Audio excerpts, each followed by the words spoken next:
తెలంగాణ ముఖ్యమంత్రి తెలంగాణ పిసిసి అధ్యక్షులు రేవంత్ రెడ్డి గారికి స్వాగతం సుస్వాగతం.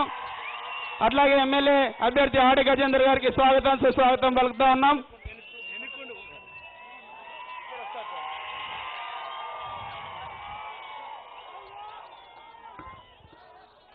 పొరిక బలరాం నాయక్ గారు మాజీ కేంద్ర మంత్రివర్యులు మన దగ్గరికి విచ్చేసిన వారికి కూడా సాదర స్వాగతం పలకాల. జై కాంగ్రెస్! రేవంత్ రెడ్డి గారి నాయకత్వం! రేవంత్ రెడ్డి గారి నాయకత్వం! రేవంత్ రెడ్డి గారి నాయకత్వం! ఇప్పుడు ఎమ్మెల్యే అభ్యర్థి ఆడ గజేందర్ గారు రేవంత్ రెడ్డి గారిని స్వాగతం పలుకుతారు.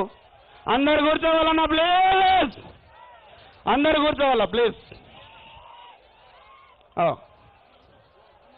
ప్లీజ్ ప్లీజ్ కొంచెం ఒక్క నిమిషం. ఓకే ప్లీజ్ అందరు కూడా జై కాంగ్రెస్ కూర్చుంటారు. ఫోటో వాళ్ళు తీయాల్సిందే, వాళ్ళే చూపెట్టాల్సిందే. తమ్ముళ్ళు కొంచెం కొంచెం ఆగండి, మీడియా వాళ్ళు కొంచెం ఆగండి ప్లీజ్.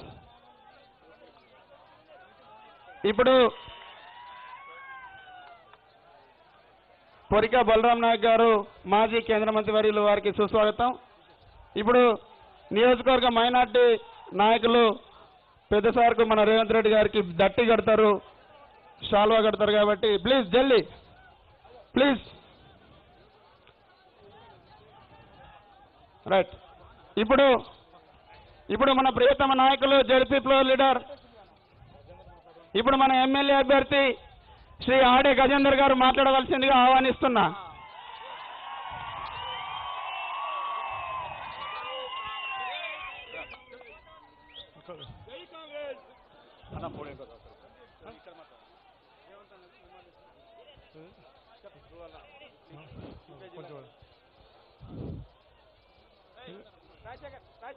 ఈరోజు కాంగ్రెస్ పార్టీ ఎన్నికల ప్రచారంలో భాగంగా ప్రజా విజయ పేరుకి విచ్చేసిన మన ప్రియతమ నాయకులు, మన పిసిసి అధ్యక్షులు రేవంత్ అన్న గారికి మరియు మాజీ కేంద్ర మంత్రి వర్యులు బలరాం సార్ గారికి, అదేవిధంగా పార్లమెంట్ ఇన్ఛార్జ్ ప్రకాష్ రాథోడ్ గారికి మరియు టిపిసిసి జనరల్ సెక్రటరీ సత్తుమల్లేశ్వర గారికి మరియు వేదిక మీద ఉన్న పెద్దల కాంగ్రెస్ పార్టీ పెద్దలకు మరియు ఈ సభకు వచ్చి విజయవంతం చేసిన నా అక్కలు, అన్నలు, చెల్లెలు, అదేవిధంగా మీడియా మిత్రులకు రెండు చేతులు జోడించి నమస్కరిస్తున్నాను. ఈరోజు చాలా సంతోషంగా ఉంది. గత 4 సంవత్సరాల క్రితం చూస్తే కాంగ్రెస్ పార్టీ బోట్లు ఎక్కడ ఉన్నదని ప్రతి పార్టీ వాళ్ళు చెప్పేవారు. వాళ్ళకు ఒకటే చెప్తున్నా, కాంగ్రెస్ పార్టీ ఇక్కడ ఉందని, బోట్లో కాంగ్రెస్ పార్టీ ఇక్కడ ఉందని చెప్పుతున్నా. అదేవిధంగా అన్న, మా ప్రాంతంలో గత 40 సంవత్సరాల నుంచి ఎమ్మెల్యేలు లేరు. అందుకు చాలా వెనుకబడ్డది మా ప్రాంతము. మన కాంగ్రెస్ పార్టీ అధికారంలోకి రాబోతుంది. ఎవరైతే ఈ బోట్ గడ్డ మీద నాయకులు వచ్చారో ప్రతి ఒక్కరు కూడా ముఖ్యమంత్రి కావడం జరిగింది. ఆ రోజు ఎన్టీ రామారావు గారు, రాజశేఖర రెడ్డి గారు, చంద్రబాబు నాయుడు గారు, ఇప్పుడు కూడా మీరు కూడా మన రేవంత్ అన్న కూడా ముఖ్యమంత్రి అవుతారని నేను తెలియజేస్తున్నాను. అన్న, ఈ ప్రాంతంలో, ఈ బోత్ ప్రాంతంలో పనిచేసే రైతులు ఉన్నారు, భూములు కూడా మంచిగా ఉన్నాయి, కానీ నీటి సౌతి లేదన్న, వసతి లేదు. అందుకోసం మన కాంగ్రెస్ పార్టీ అధికారంలోకి వచ్చిన వెంటనే కుప్టి ప్రాజెక్టు నిర్మాణం చేపిస్తారని నేను మా బోత్ నియోజకవర్గ ప్రజల తరఫున నేను రిక్వెస్ట్ చేస్తున్నా అన్న. అదేవిధంగా చెప్పుకోవడానికి బోత్ నియోజకవర్గం మాత్రమే ఉంది, కానీ బోత్ నియోజకవర్గంలో ఏ ఒక్క ప్రభుత్వ కార్యాలయాలు కూడా లేవన్న. కాబట్టి ప్రభుత్వ కార్యాలయాలు, అదేవిధంగా ఇక్కడ ఒక మహిళా డిగ్రీ కాలేజ్ కావాలని విన్నవిస్తున్నా.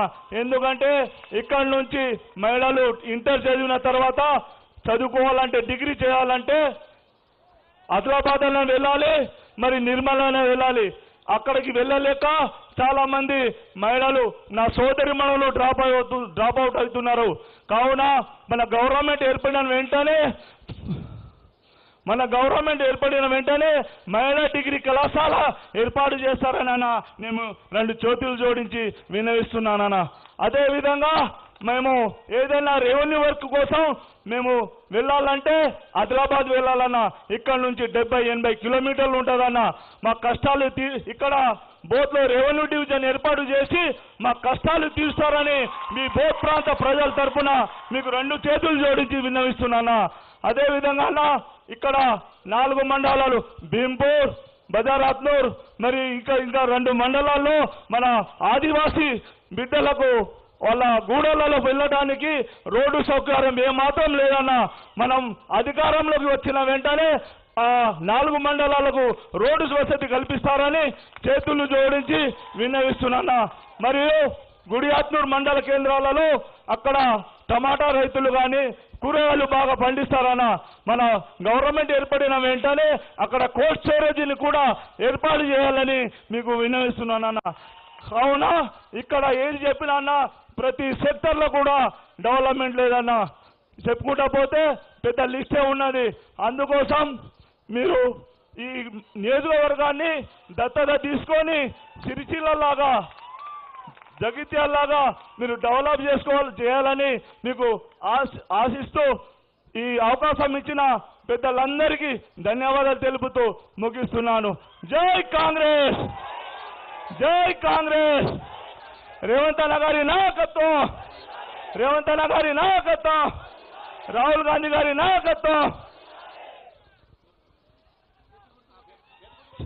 ఇంకోటి నా ప్రజలతో నేను ఒకటే విన్నవిస్తున్నాను. రాబో నవంబర్ 30వ తేదీన ఎన్నికలు ఉన్నాయి. కావున మన ప్రాంతం బాగుపడాలంటే కాంగ్రెస్ పార్టీకి మరియు నాకు ఓటేసి రేవంత్ అన్నకు మద్దతుగా నన్ను అసెంబ్లీకి పంపాలని 2 చేతులు జోడించి వేడుకుంటున్నా. హలో హలో ఇప్పుడు మాజీ కేంద్ర మంత్రి వర్యులు పొరిక బలరాం నాయక్ గారు వేదికను ఉద్దేశించి మాట్లాడవలసిందిగా తమ చల్లని చూపు మాదాపుగా ఉంచాల్సిందిగా కోరుతూ ఆహ్వానిస్తున్నాం సార్. సభ అధ్యక్షుల వారికి వేదికపై ఉన్న పెద్దలందరికీ కూడా పేరు పేరున ధన్యవాదాలు. అలాగనే గౌరవనీయుల పెద్దలు టీపీసీసీ అధ్యక్షులు గౌరవనీయుల పెద్దలు గారికి రేవంత్ రెడ్డి గారికి అలాగనే మీరందరికీ ఈ నియోజకవర్గం నుంచి వచ్చిన ప్రతి ఒక్కరికి అక్కలకు చెల్లెలకు మీడియా సోదరులకు అందరికీ కాంగ్రెస్ శ్రేయోభిలాషులకు అక్కలకు చెల్లెలకు అందరికీ పేరు పేరున ధన్యవాదాలు. ముఖ్యంగా ఇవాళ దాదాపుగా ఏజెన్సీ ప్రాంతంలో తిరుగుతున్న మన పిసిసి ప్రెసిడెంట్ గారికి రేవంత్ రెడ్డి గారికి మనం ఒక్కసారి జై కాంగ్రెస్, జై కాంగ్రెస్, జై సోనియా గాంధీ, జై రేవంత్ అన్న మీరందరికీ కూడా పేరు పేరున ధన్యవాదాలు. ఈ ప్రాంతంలో అప్పుడు నేను మంత్రిగా ఉన్నప్పుడు ఎన్నో పనులు చేశాను. ఎల్డబ్ల్యూ స్కీమ్ కింద స్కూల్స్ కానీ కాలేజీలు కానీ కుంటలు కానీ ఈ హైవే నేషనల్ రోడ్డు కానీ ఆ రోజుల్లో ఎంపీ తెలుగుదేశం నుంచి రమేష్ రాథోడ్ గారు ఉన్నప్పుడు నేను కూడా లెటర్లు పెట్టి ఏజెన్సీ ప్రాంతంలో రమేష్ మన ఫారెస్ట్ మినిస్టరు ఆయన మన రమేష్ గారు ఉన్నప్పుడు నేను తప్పకుండా ఇవన్నీ కూడా నేను కూడా ఇక్కడ వారితో కలిసి నేను పనిచేయడం జరిగింది ఈ ఆదిలాబాద్ ప్రాంతంలో ఏజెన్సీ ప్రాంతంలో. కాబట్టి గౌరవనీయులైన పెద్దలు పూజ్యులు ఇవాళ మా ఏజెన్సీ ప్రాంతంలో కానీ ట్రైబల్ ప్రాంతంలో కానీ రేపు మీరు గవర్నమెంట్ వచ్చిన తర్వాత ఈ రాష్ట్రానికి పట్టించుకుంటూ అలాగనే ఏజెన్సీ ప్రాంతంలో ఎక్కువ శాతం మీరు దృష్టి పెట్టాలని మన టీపీసీసీ గారికి మనమందరము కోరి రేవంత్ రెడ్డి గారికి జై రేవంత్ అన్న. ఇప్పుడు మన అభిమాన నాయకులు మన భవిష్యత్ ఆశాజ్యోతి ఈ ప్రాంతంలో మన గజేంద్రను గెలిపించడానికి మన అందరికీ అండగా నిలబడడానికి మన దగ్గరికి వచ్చినటువంటి పెద్దలు ఈనాడు ముఖ్య అతిథి రేవంత్ రెడ్డి గారిని టీపీసీసీ అధ్యక్షులు మల్కాజ్గిరి ఎంపీ గారిని మాట్లాడవలసిందిగా ఆహ్వానిస్తున్నాం.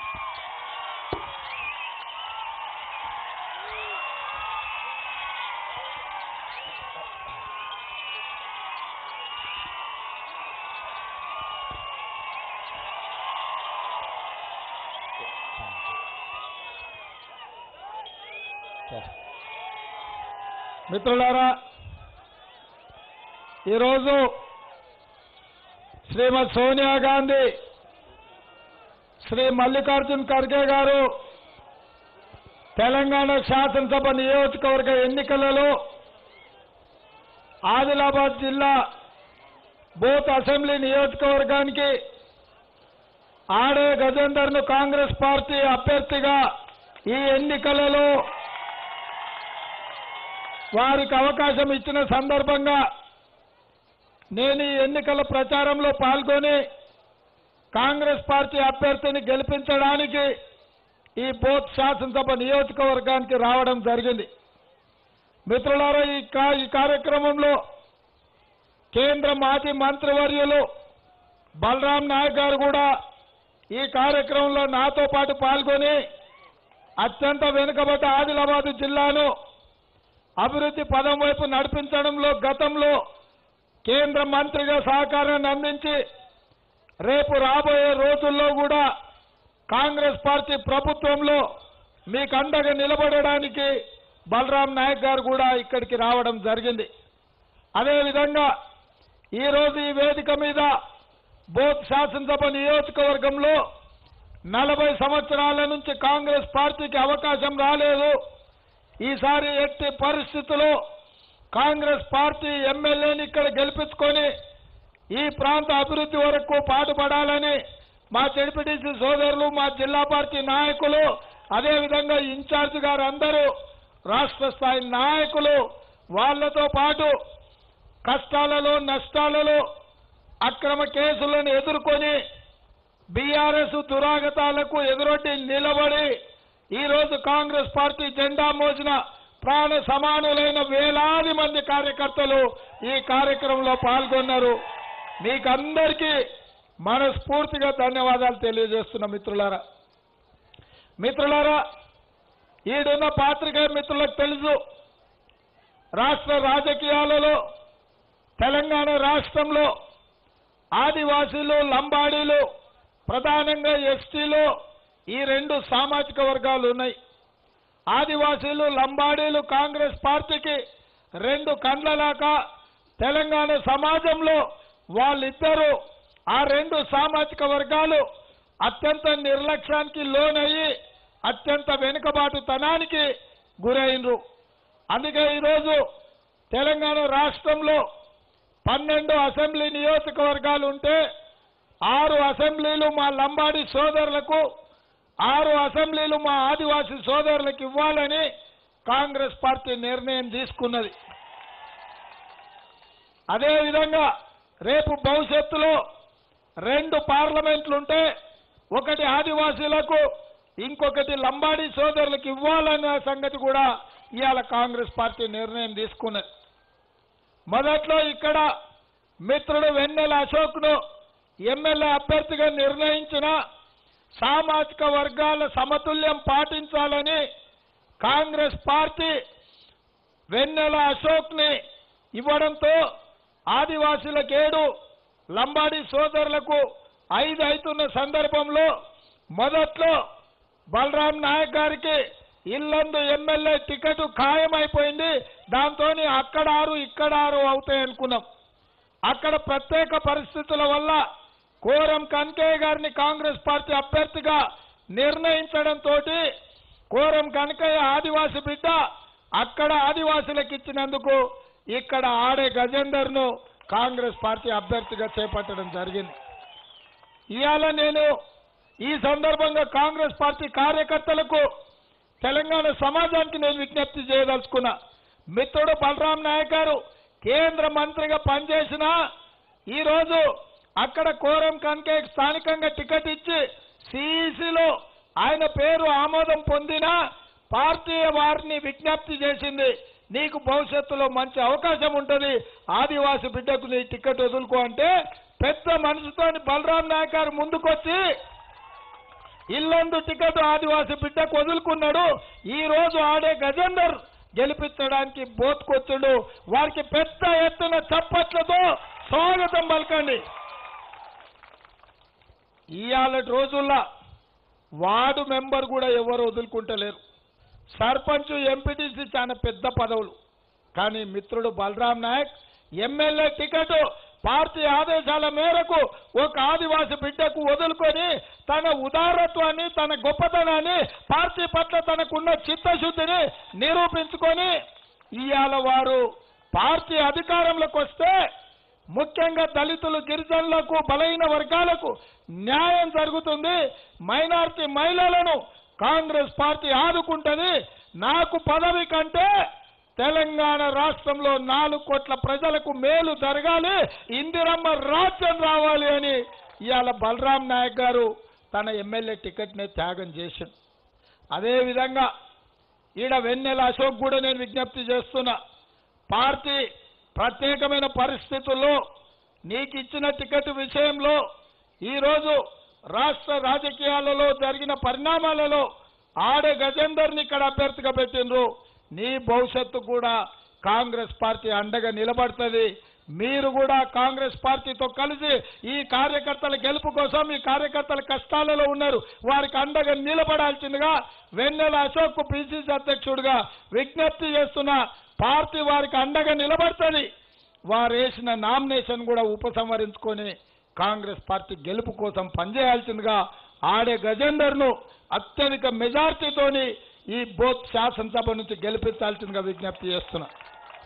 అదేవిధంగా ఇవాళ మిత్రులు సిపిఐ నాయకులు కోదండరాం గారు తెలంగాణ జనసమితి కాంగ్రెస్ పార్టీ అధికారంలోకి వస్తేనే పేదలకు న్యాయం జరుగుతుంది, దొరల పాలన పోవాలి, ప్రజల పాలన రావాలన్న ఆలోచనతోటి కాంగ్రెస్ పార్టీకి సిపిఐ అదేవిధంగా తెలంగాణ జనసమితి ప్రొఫెసర్ కోదండరాం కూడా అండగా నిలబడ్డారు. వారికి కూడా మనస్ఫూర్తిగా ధన్యవాదాలు తెలియజేస్తున్న మిత్రులారా.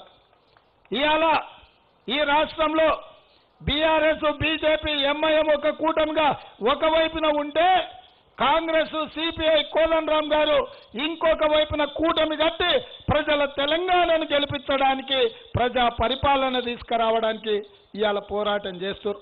ఆ వైపున తిరిగి దొరను 3వసారి ముఖ్యమంత్రిని చేయడానికి బీజేపీ, బీఆర్ఎస్, ఎంఐఎం కలిసి పనిచేస్తున్నాయి. అందుకే ఓట్లు చీలిపోతే మనం కూలిపోతాం, మనం కూలిపోతే ప్రజల తెలంగాణ రాదు, ప్రజల ప్రభుత్వం రాదు. అందుకే ఓట్లు చీలకుంటూ చూడాల్సిన బాధ్యత ఈ బోతు నియోజకవర్గ ప్రజల మీద ఉన్నది. అదేవిధంగా ఇవాళ మిత్రుడు ఆడే గజేందర్ 3-4 స్థానిక విషయాలను నా దృష్టిలో పెట్టిండు. నేను ఈ ప్రాంతానికి ప్రజలకు గుర్తు చేయదలుచుకున్నా.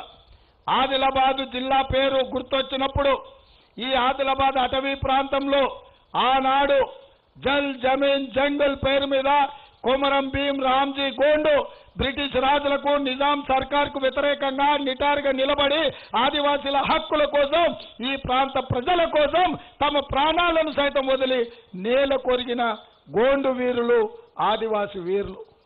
నేను పిసిసి అధ్యక్షుడు అయిన తర్వాత మొట్టమొదటి కార్యక్రమం నిర్మల్లో తీసుకున్నా. 2వ కార్యక్రమం ఇంద్రవెల్లి సాక్షిగా దళిత గిరిజన దండోర పేరు మీద ఆదివాసీ అడవి బిడ్డల కోసం, దళిత గిరిజనుల కోసం అక్కడ దళిత గిరిజన దండోర కార్యక్రమం తీసుకున్నా. ఆ రోజే నేను ప్రకటన చేసిన పిసిసి అధ్యక్షుడిగా కాంగ్రెస్ పార్టీ అధికారంలోకి వచ్చిన వెంటనే ఆదిలాబాద్ ఉమ్మడి జిల్లాను దత్తత తీసుకొని మిగతా రాష్ట్రంతో సమానంగా అభివృద్ధి చేసే బాధ్యత కాంగ్రెస్ తీసుకుంటుందని నేను ఇవాళ మీడియా మిత్రులకు గుర్తు చేస్తున్నా. ఆనాడు ఉమ్మడి రాష్ట్రంలో 23 జిల్లాలు ఉండేటివి. అభివృద్ధి గురించి ఏ కొలబద్ద పెట్టి కొలిసినా ఆదిలాబాదు, పాలమూరు జిల్లా అత్యంత వెనుకబాటుకు లోనైన జిల్లాలుగా ఆనాడు రికార్డులో ఉండేది.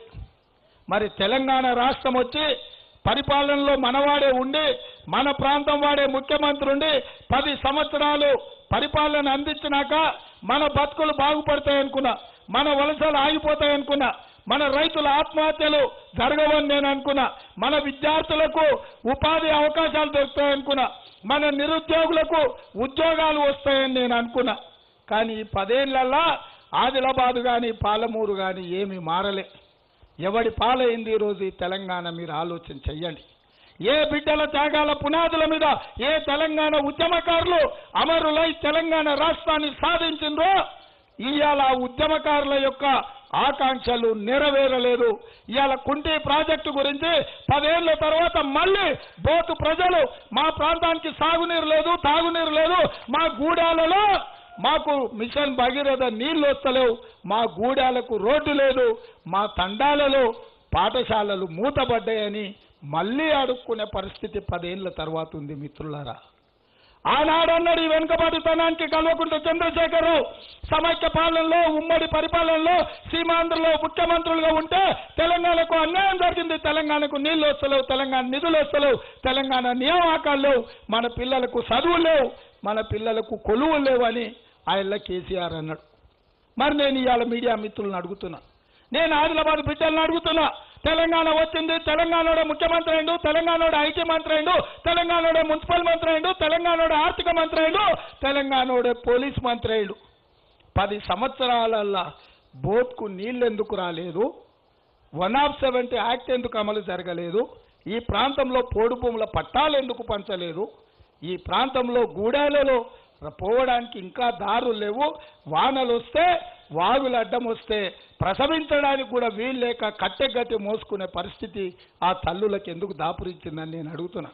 ఇవాళ గొప్పగా చెప్తున్నాడు కేసీఆర్, తండాలు గూడాలు నేను గ్రామ పంచాయతీలు చేసినాని. నేను ఆ దాగుపోతు ముఖ్యమంత్రిని నేను అడగదలుచుకున్నా, నువ్వు తండాలు గూడాలు గ్రామ పంచాయతీలు చేసినావు కదా, ఎన్ని తండాలలో గూడాలలో గ్రామ పంచాయతీ భవనాలు కట్టినావని నేను అడుగుతున్నా. ఏ ఊర్లలో గ్రామ పంచాయతీ భవనాలు వచ్చినాయా? ఆ ఆదివాసీ బిడ్డలు, ఆ లంబాడి సోదరులు అప్పులు చేసి అక్కడ పనులు చేస్తే 1000 కోట్ల రూపాయలు బకాయిలు గ్రామ సర్పంచులకు ఇవ్వలేదు. ఇవాళ సర్పంచులు ఆత్మహత్యలు చేసుకుంటారు. వాళ్ళు చేసే పనుల కోసం వాళ్ళు పోయి బిల్లులు అడిగితే వాడు దద్దమ్మ దయాకర్ గాడు అంటాడు, మీ ఊర్లో తాగుబోతులు లేరా, తాగి సీసాలు వాడేస్తలేరా, ఖాళీ సీసాలు అమ్ముకోపోండి అని సర్పంచులకు చెప్తాడు. ఇట్లా మాట్లాడేటోని మంత్రి చేసిందంటే వాళ్ళని ఏమనాలి, దేంతో కొట్టాలి అని నేను అడుగుతున్నా. దేంతో కొట్టాలనో వాళ్ళని ఒక్కసారి మీరు ఆలోచన చెయ్యండి. ఇదా రాష్ట్ర మంత్రి చెప్పాల్సింది? సర్పంచులు సొంత పైసలు కష్టపడి ఆలి మీద ఉన్న తాళి నమ్మి, లేకపోతే పటాన్ దగ్గర పోయి అప్పులు తెచ్చి గ్రామ పంచాయతీ కోసం, ఇజ్జత్ కోసం, గ్రామ అభివృద్ధి కోసం నిధులు ఖర్చు పెడితే బిల్లులు ఇవ్వాల్సిన ప్రభుత్వం కమిషన్లు ఇచ్చే కాంట్రాక్టర్లకు బిల్లులు చెల్లించి ఇవాళ సర్పంచులను ఆత్మహత్యలకు ఉసిగొల్పింది. ఇవాళ సర్పంచుల పాపం ఊరికపోతుందని నేను అడుగుతున్నా. ఇవాళ ఈ ప్రాంతానికి నీళ్లు ఇవ్వడానికి ఆనాడు డాక్టర్ వైఎస్ రాజశేఖర రెడ్డి గారు ముఖ్యమంత్రిగా ఉన్నప్పుడు ప్రాణహిత చేవెళ్ల ప్రాజెక్టు తుమ్మిడి ఎత్తి దగ్గర నిర్మించి ఆదిలాబాద్కు 1,62,000 ఎకరాలకు నీళ్లు ఇవ్వాలనుకుంటే 12,000 కోట్ల రూపాయలు పనులు చేసిన తర్వాత తుమ్మిడి ఎత్తి దగ్గర నేను కట్టను, మేడిగడ్డ దగ్గర కడతా, ప్రాజెక్టుల రీడిజైనింగ్ చేస్తున్నా, నేనే ప్రపంచానికి ఇంజనీర్ను, నేనే డాక్టర్ను, నేనే లాయర్ను, నేనే ఇంజనీర్ను, నేనే సైంటిస్ట్ అని కేసీఆర్ గొప్పలు చెప్పుకున్నాడు.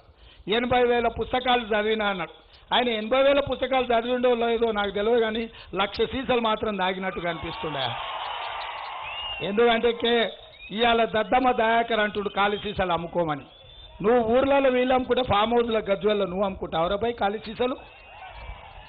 ఇవాళ ఆయన మేధస్సు అంతా రంగరించి ఆయన మెదడును దారపోసి ఆయన మేడిగడ్డ కట్టినా అన్నాడు. కట్టిన 3 ఏళ్లలో మేడిగడ్డ కుంగిపోయింది, అన్నారం పగిలిపోయింది. సుందేళ్ళ ఎప్పుడు అడ్డం పడతాడో ఎవరికి తెలియదు. ఆయనలో 38,500 కోట్లతో మనం ప్రారంభిస్తే ఇవాళ 1,50,000 కోట్లకు అంచనాలు పెంచిండు. ప్రాణహిత చెవెళ్ళ మార్చి కాళేశ్వరం ప్రాజెక్ట్ అన్నాడు. దేవునికే శతకోపం పెట్టినాడు ఎవడన్నా ఈ భూమి మీద ఉన్నాడంటే కేసీఆరే. ఆనాడు పెద్దలు చెప్పిండ్రు, గుడిని కాదు గుడిలో ఉన్న లింగాన్ని మింగుతాడంటే వాడెట్లున్నాడో మనకు తెలియదు. కానీ ఇవాళ కేసీఆర్ని చూస్తే గుడిలో లింగాన్ని, మేడిగడ్డ ప్రాజెక్టును మింగి ఇసుక మీద బ్యారేజ్ కట్టినా అంటాడు. 2 అర్రాల ఇల్లు కట్టుకునేటోడు కూడా భూమిలో బునాది దొవ్వి గట్టిగా తగిలే వరకు దొవ్వి పిల్లర్లేసి కడతారు. అవునా సోదరులారా?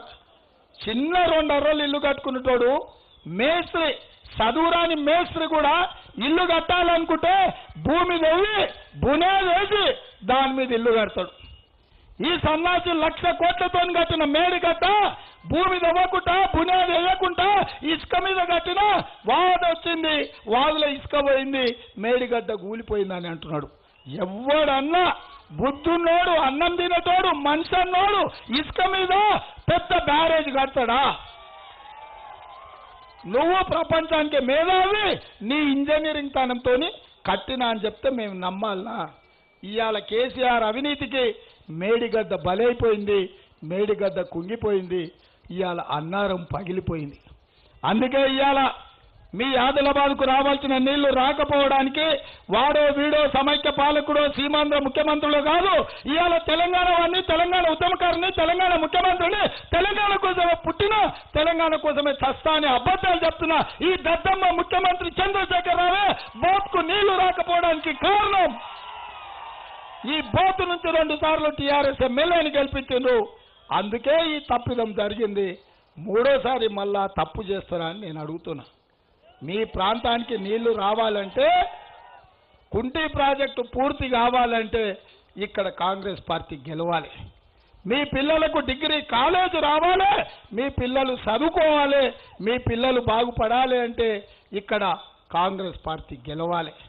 మీరు రెవెన్యూ డివిజన్ అడుగుతున్నారు, ఆదిలాబాద్ 80 కిలోమీటర్లని. ఎట్లొస్తుంది మిత్రులారా? ఎట్లొస్తుంది?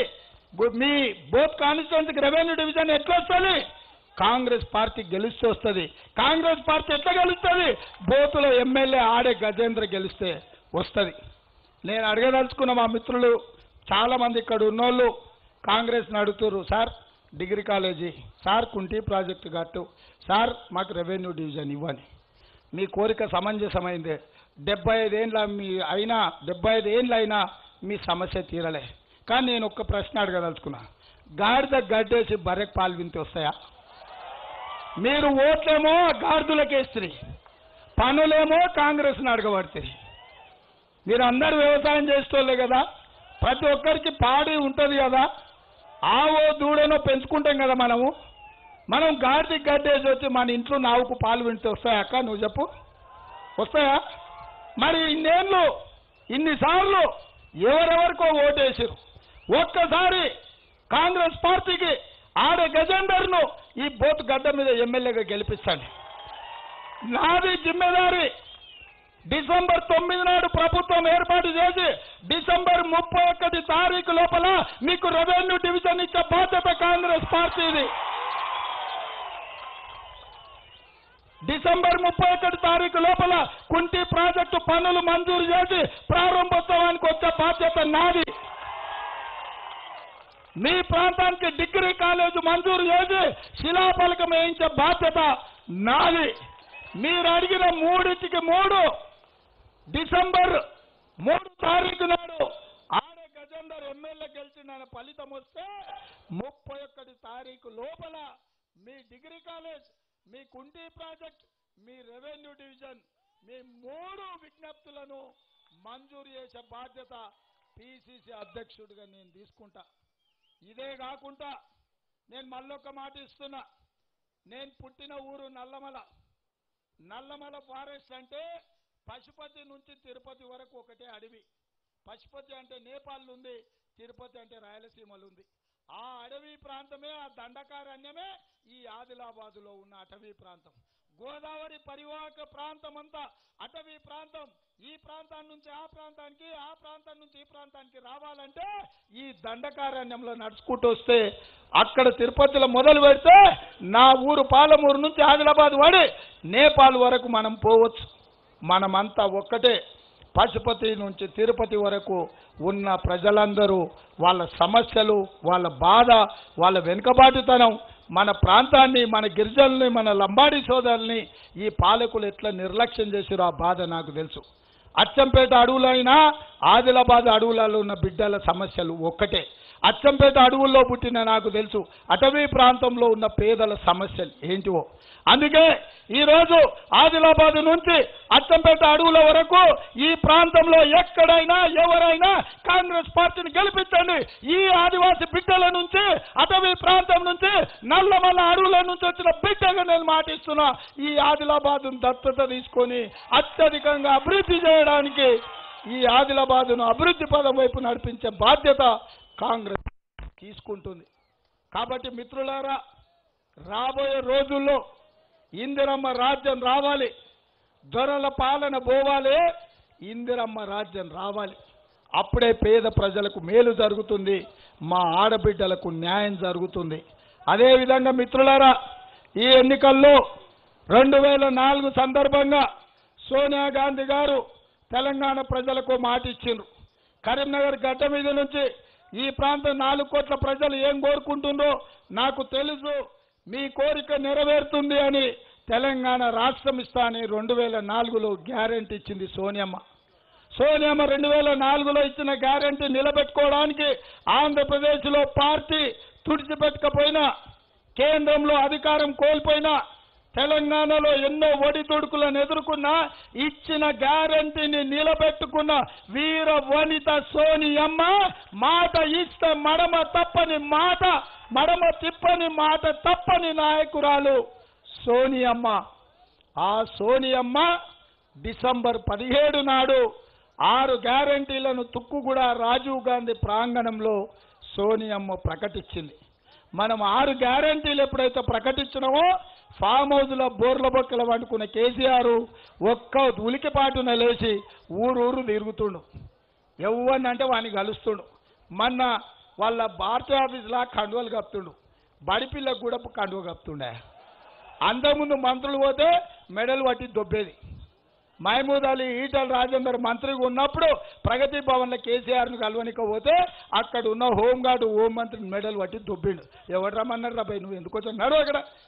మా సార్ బిజీగా ఉన్నాడు ఎత్తిపోతల పథకంలో అని. ఎత్తిపోసుడు అంటే తెలుసు కదా, కేసీఆర్ ఎత్తిపోతల పథకం అంటే ఏందో తెలుసు కదా, ఎత్తుడు పోసుడు, ఎత్తుడు పోసుడు. సారు నా చేయి లాభైన సార్ నొప్పి అవుతుందని డాక్టర్ దగ్గరకు పోయినాడు. ఎన్ని పరీక్షలు చేసినా డాక్టర్కి ఏం అర్థం కాలే, ఎందుకబ్బా కేసీఆర్కి అంత నొప్పి అయింది, చెయ్యి అంత వాసినట్టు అయిందని. ఆయన అన్ని పరీక్షలు చేస్తే దొరకలే. లాస్ట్ నిమ్మలంగా కూర్చోబెట్టి ఏం చేస్తుంటావు సార్ రోజంతా అని అడిగిన. ఏమున్నా సార్ ఎత్తుడు పోసుడే కదా అని. ఇది జర ఆపినావంటే ఇది తగ్గుతుంది, లేకపోతే నీకు తగ్గదు అని చెప్పిండండి. గవి ఆయన తీసుకొచ్చిన ఎత్తిపోతల పథకాలు. ఆ పనిలో ఉండి మంత్రులను కలవకపోయేది. ఇవాళ మీరు చూడుర్రి, ఎవనెవనికి కండువలు కప్పుతుండో, ఎట్లాంటోళ్ళకి కండువలు కప్పుతుండో. పిల్లలు చచ్చిపోతే రాలే, ప్రబలిక చచ్చిపోతే చూడడానికి రాలే, విద్యార్థులు ఆత్మహత్యలు చేసుకుంటే రాలే, ఆదిలాబాద్లో మీ మీద దాడులు జరిగితే రాలే. కానీ పొన్నాల లక్ష్మి బాధపడుతున్నాడని ఉర్రిగా ఉరికిపోయిందా. ఎంత సన్నాసి చూడు, ప్రజలు చచ్చిపోతుంటే రాడు, ఆడబిడ్డల మీద దాడి జరుగుతుంటే రాడు. ప్రబలిక అనే బిడ్డ నీ పరీక్షలు వాయిదా వేసి నీ పుణ్యమా అని నువ్వు పేపర్లు అమ్ముకుంటే నీ కొడుకు ధనదాహానికి ఆడబిడ్డ అశోక్ నగర్ చౌరస్తాలు ఆత్మహత్య చేసుకుంటే చూడనికే పోవు, ఆ తల్లి దుఃఖంలో ఉంటే ఓదార్చనికే పోవు. కానీ పొన్నాల లక్ష్మికు నొచ్చిందంట, దానికి మందు పెడదామని పోయిందంట. ఇది కేసీఆర్ నీతి, కేసీఆర్ జాతి. అందుకే సోనియమ్మ 6 గ్యారెంటీలు తుక్కుగూడలో ఏవైతే ఇచ్చిందో మా అక్కలకు తెలుసా అని నేను అడగదలుచుకున్నా, మా అక్కలకు చెప్పదలుచుకున్నా. అక్క సోనియమ్మ ఇచ్చిన 6 గ్యారెంటీలు మీకు తెలుసు కదా, తెలుసా? ఆ కాగితం అది వెనకకు చూపి సోదరా, అది తీసుకో జయపాల్, ఆడ పెద్ద మంచి కాగితం చూపిస్తున్నాడు, 6 గ్యారెంటీలు ఇక్కడ తీసుకో.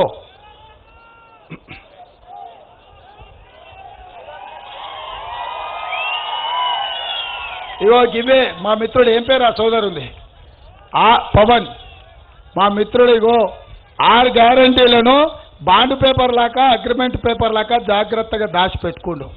నేను అభినందిస్తున్నా మిత్రుని. మా అక్కలందరికీ కూడా ఈ 6 గ్యారెంటీల కాగితం ఇవాళ తీసుకోండి, దాచిపెట్టుకోండి. డిసెంబర్ 9 నాడు రాండి కాగితం తీసుకొని. ఇది అగ్రిమెంట్ బాండ్ పేపర్ మీకు మేము ఇచ్చేది. దీంట్లో మహాలక్ష్మి పథకం మొట్టమొదటిది ఆడబిడ్డల కోసమే మహాలక్ష్మి పథకం తెచ్చినాం. మహాలక్ష్మి పథకంలో ప్రతి మహిళకు ప్రతి నెల 1వ తారీఖు నాడు సర్కారు కొలువు చేసినోనికి జీతం ఎట్లొస్తుందో మా అక్కలకు, ఆడబిడ్డలకు చేతిలో నగదు ఉంటే పిల్లల చదువులు, ఇంటి ఖర్చులకు న్యాయం జరుగుతుందని ప్రతి నెల 1వ తారీఖు నాడు 2500 మా అక్కల ఖాతాలో వేయడానికి సోనియమ్మ నిర్ణయం తీసుకుంది. అక్కలారా కొట్టూరి చప్పట్లు. మీకోసం ప్రతి నెల 2500 ఇస్తుంది సోనియమ్మ. అదేవిధంగా ఇవాళ సిలిండర్ ఎంత కొంటురు అక్క? మా పెద్దమ్మ ఉన్నదాడు కుర్చీ మీద కూర్చున్నది. ఎంత కొంటున్నావు తల్లి? సిలిండర్ ఎంత అయింది? 1200 అయింది కదా. ఆయనలో 400కి ఇచ్చింది సోనియమ్మ సిలిండర్. ఇవాళ మోడీ కేసీఆర్ కలిసి 1200 చేశారు. అందుకే మళ్ళీ కట్టెలు పోయే కాలం వచ్చేటట్టుంది కాబట్టి మిమ్మల్ని ఆదుకోవడానికి ప్రతి పేద ఆడబిడ్డకు 500 రూపాయలకే మీ సిలిండర్ మీ ఇంటికి తెచ్చిచ్చే బాధ్యత ఇవాళ సోనియమ్మ తీసుకున్నది. ఇదే కాకుండా భూమి ఉన్నోళ్లకు వ్యవసాయానికి ఉచిత కరెంటు ఉంది. భూమి లేనోళ్లకు ఇంటి కరెంటు బిల్లు చూస్తే కరెంటు షాక్ కొడుతుంది. అందుకే కాంగ్రెస్ పార్టీ ఆలోచన చేసి వ్యవసాయానికి 24 గంటల ఉచిత కరెంటు ఇవ్వడమే కాదు, మీ ఇంటికి కూడా వచ్చే నెల నుంచి కరెంటు బిల్లు కట్టాల్సిన పని లేదు. మీరు టీవీ పెట్టుకోవచ్చు, మీరు ఫ్యాన్ వేసుకోవచ్చు, మీరు ట్యూబ్లైట్ పెట్టుకోవచ్చు, మీరు కావాల్సినట్టు కరెంటు ఖర్చు పెట్టవచ్చు. మీ ఇంటికి ఉచితంగా కరెంటు ఇవ్వాలని ఇవాళ కాంగ్రెస్ పార్టీ నిర్ణయం తీసుకుంది. ఈ నెల కేసీఆర్ మీ బిల్లు వసూలు చేస్తాడు. వచ్చే నెల సోనియమ్మ మీ ఇంటి కరెంటు బిల్లు కట్టాల్సిన పని లేదు. అదేవిధంగా ఉండరా నాయన డిసెంబర్ 9 వరకు ఓపుకోబట్టి, ఇప్పుడు కాదు జర్ర ఓపుకోబట్టి. అదేవిధంగా రైతు భరోసా పథకం కింద నిన్న మన కేసీఆర్ చెప్తున్నాడు కాంగ్రెస్ వస్తే రైతు బంధు పథకం అవుతుందని. మందేసి మాట్లాడుతున్నావు నాకైతే తెలియదు, కానీ కాంగ్రెస్ పార్టీ రైతు భరోసా పథకం కింద ప్రతి సంవత్సరం ప్రతి ఎకరానికి 15,000 రూపాయలు ప్రతి రైతుకు ఇవ్వాలని ఈరోజు కాంగ్రెస్ పార్టీ నిర్ణయం తీసుకుంది. ఇదే కాదు, కౌలు రైతులకు కూడా ప్రతి ఎకరాకు 15,000 రూపాయలు ఇవ్వాలని కాంగ్రెస్ పార్టీ నిర్ణయం తీసుకుంది. దీంతో పాటు భూమి లేని పేదలు, కూలి పని చేసుకునే పేదలు, మరి మాకు భూమి లేకపోయే, మాకు రైతు భరోసా పథకం కింద పైసలు రాకపోయే, మేము ఏం పాపం చేసినాం సార్, మేము ఈ రాష్ట్రంలో లేవా అని పేదలు నా పాదయాత్రలు చెప్పారు.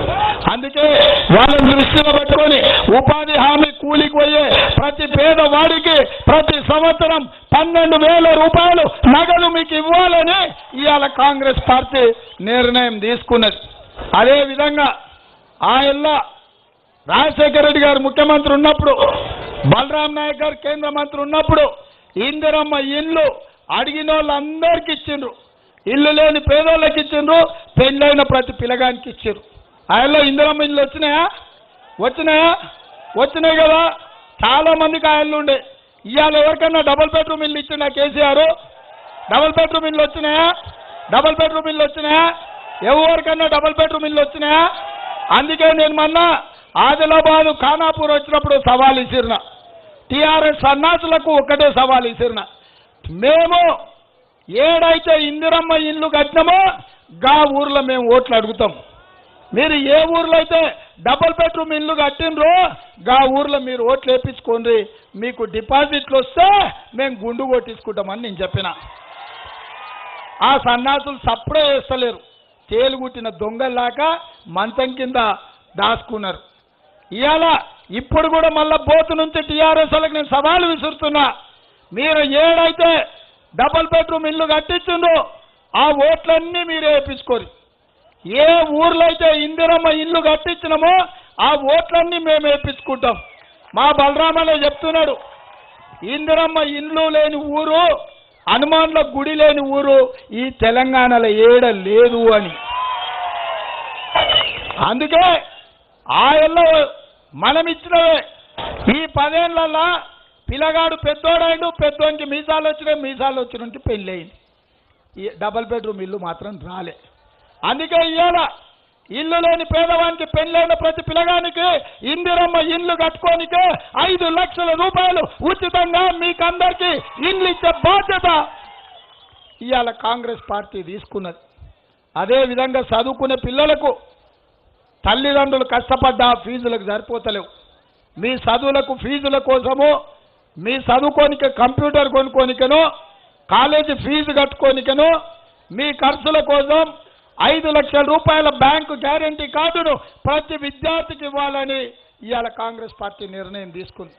అదేవిధంగా ఈరోజు పింఛను ఎంత వస్తుంది అక్క? పెద్దమ్మ ఎంత వస్తుంది పింఛను? ఇప్పుడు ఇంతే కదా, ఇంతే కాదు, ఇప్పుడు ఎంత వస్తుంది? గింతే కదా. ఈ నెల ఇంత వస్తుంది కేసీఆర్ ఉంటే, కేసీఆర్ పోతే వచ్చే నెలలో గింత వస్తుంది. గింత అంటే ఎంత? ఎంత గింత అంటే? నాకు వినిపిస్తలేదు.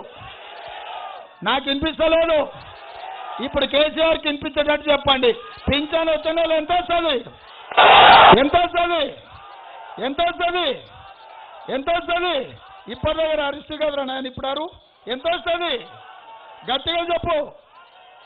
ఈ నెల కేసీఆర్ ఇస్తే 2000, వచ్చే నెల సోనియమ్మ ఇందిరమ్మ రాజ్యంలో 4000 పింఛన్ ఇస్తుంది. 4000 రూపాయలు పింఛన్ ఇచ్చే బాధ్యత కాంగ్రెస్ పార్టీ తీసుకుంటుంది.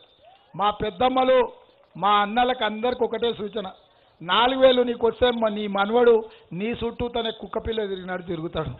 ఎందుకంటే వాని బండి పెట్రోల్కు 50-100 కావాలంటే నువ్వే ఇచ్చేది. పండుగ వస్తే మనవనికి మనవరాలకు బట్టలు కొనాలంటే నీ దగ్గరనే నగదు ఉంటుంది. కొడుకు కోడల మీద అడగాల్సిన పని లేదు. ప్రతి నెల 4 వస్తే కాళ్ళ మీద కాళ్ళు వేసుకొని కూర్చోవచ్చు. కాళ్ళు నొప్పి లేస్తే నీ మనవడే నీ కాళ్ళు వచ్చుతాడు. అవునా? మరి ఇదంతా జరగాలంటే ఏం జరగాలి?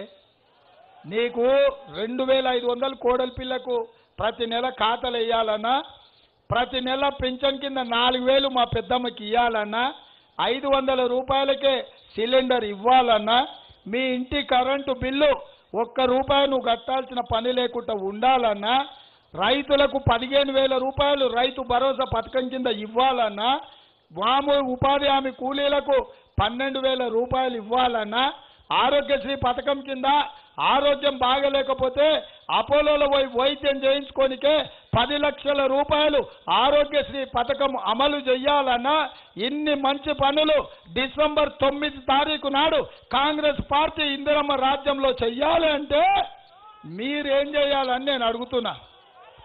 ఏం చేయాలి సోదరులారా? ఏం చేయాలి? ఏం చేయాలి? ఏం చేయాలి? ఏం చేయాలి? ఏం చేయాలి? ఎవరు చేయెత్తుతలేరేంద్ర నాయన. ఒక్క చేయి ఉన్న వాళ్ళందరూ చేయెత్తురి, రెండో చేయి ఉంటే రెండో చేయి కూడా ఎత్తురి. ఈడున్న వాళ్ళు కూడా మీరు కూడా ఎత్తాల్సిందే, లేకపోతే మీకు ఇచ్చేది లేదు. జై కాంగ్రెస్, జై జై కాంగ్రెస్. హస్తం గుర్తుకే, హస్తం గుర్తుకే.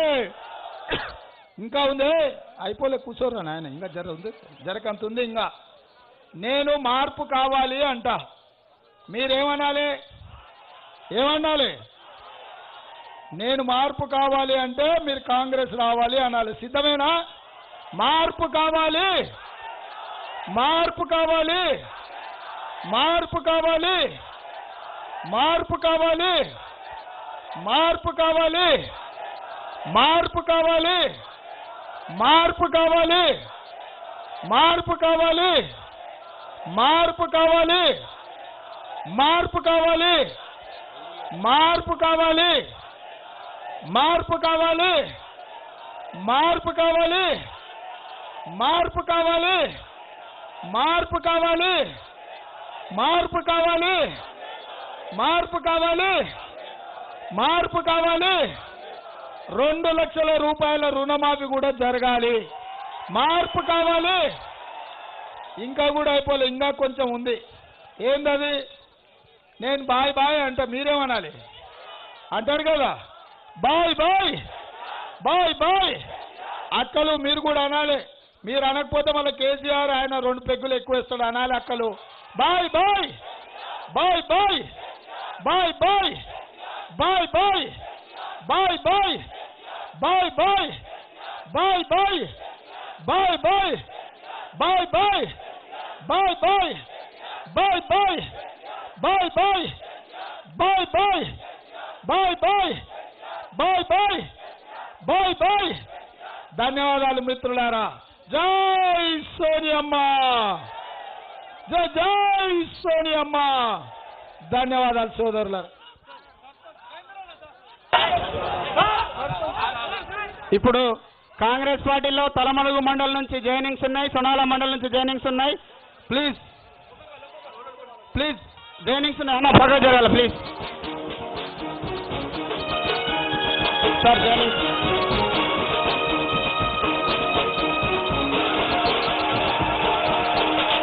ఇంద్రవెల్లి కొండల్లో తండు పుట్టిందో వస్తవా తమ్ముడా, దళిత గిరిజన గంధల తండు రాబోజే వస్తవా కాంగ్రెసు సైనికుల శంఖము తినారు తెలంగాణ పిల్ల జల్ల పిడికిలెత్తినారు నల్ల కొండ నడుందట్ట కరీంనగర్ కథం దక్కి దళిత గిరిజన హన్నల దండు గదిన హన్న వెంట ఓహో ఇంద్రవెల్లి